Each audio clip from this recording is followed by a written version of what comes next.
everyone, welcome back to today's video. I was so surprised to know about one of the very common stuff that happens in Australia, and there is a huge scam behind it.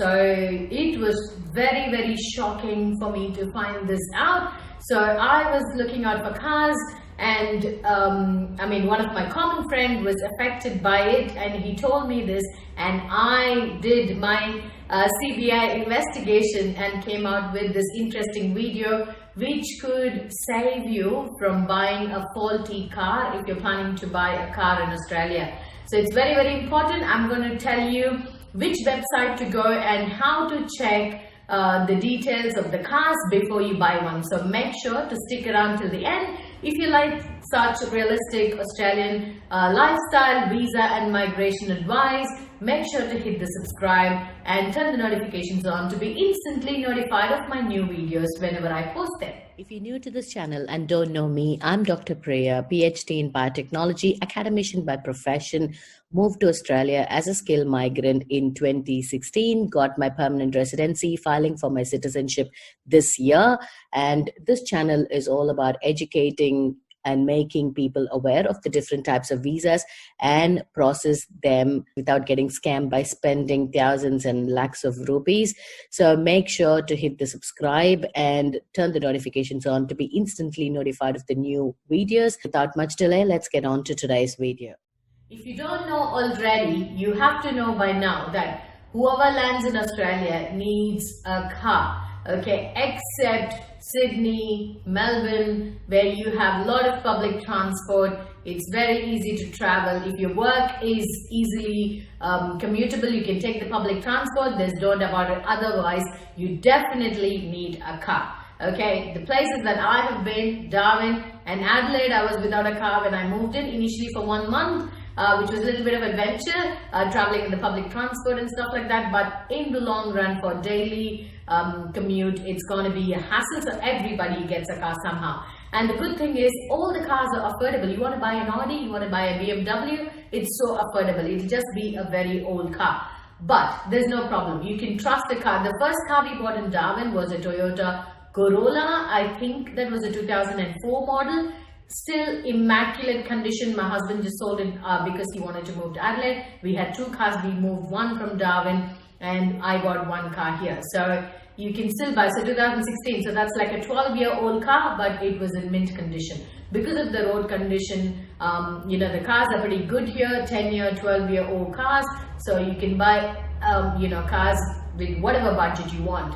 But there is a scam. I don't want to use the word, but I'm just forced to now, because the cars that get into accidents, and some are repairable, some are not, so which are not repairable, they get fatally written off, meaning they can't be used, they get taken for parts, or they're completely crushed and recycled. I don't know what happens in the back end. There are some cars that get damaged, they get repaired, and then they run, they are registered to run on the road. So that is repairable write-off. So this is a terminology I had no idea about.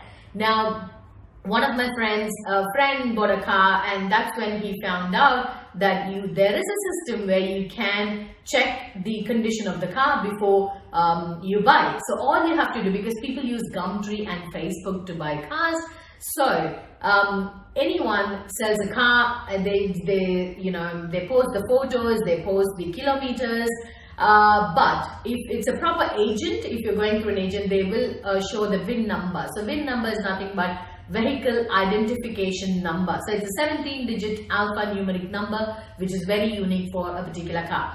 Now, when you buy a car, if you ask the person who has posted that ad for the VIN number, then if he's genuine, he's going to give you that VIN number straight away. If he's not, then there's something dodgy with it, because with the VIN number, you just spend $2, okay? There is an Australian government website to check. It's called PPSR,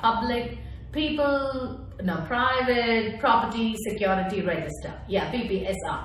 So there, every car that gets registered is right there. All you have to do is pay $2 and check the condition of that vehicle. So once you put that VIN number, you get that particular vehicle's registration number, what model, what make, what color, which year, and whether there's any finance available on that vehicle, still loans pending, whether the car met with an accident, whether it was written off, and whether it was stolen. So once it gets stolen and somebody finds it, it's already there on the record. So everything goes on the record here. Okay. So this was very interesting because it came in at the right time, and I was searching to buy a new car, and I was searching in Facebook, and there were so many nice cars that was little cheaply priced, too good to be true. And I was like, can I have the VIN number? And that's when you know it. And when you hear, I don't want to use a country's name or a particular targeted set of people, but if you're in Australia, you know there's one particular sector of people who are familiar in doing this. They are mostly employed in the mechanic sector, like automobile mechanics. So they redo the vehicles, they repair it, they polish it, paint it, whatever, nice and flashy. You know, the photos itself will be like really flashy, and that's like a sign. Once I knew this, I was so interested. I will just go to all these flashy ads and say, can I have the VIN number please? Can I have the VIN number please? And you will not get a response, or you will say, oh, I don't have one. If you own the car, mate, you're gonna have it, you know. So this is an interesting stuff that you can find. I will leave the link for the PPSR in the description below. You can check it out. It's just $2. It's worth checking if you already own a car, whether it has been written off or not. So it is worth checking it. So there are hundreds of scams that you know, we here in Australia go through, and this is one among that I came across recently. I was like, why me, God, why do you let me know all these things? Then I thought maybe it's, you know, just to educate people to not get scammed like how my friend's friend got scammed. So it's very depressing once you know your hard-earned money has gone to something that's really not worth it. So that's really painful. So I guess it's worth spending $2 if you're really keen on that car. If you like it, just spend $2, check the report, then you can get it with you know, that particular satisfaction. So I guess this video is helpful. If you liked it, give it a big thumbs up, and if you have any questions, comment below. If you like such information, make sure to hit the subscribe, and I will see you all in the next video.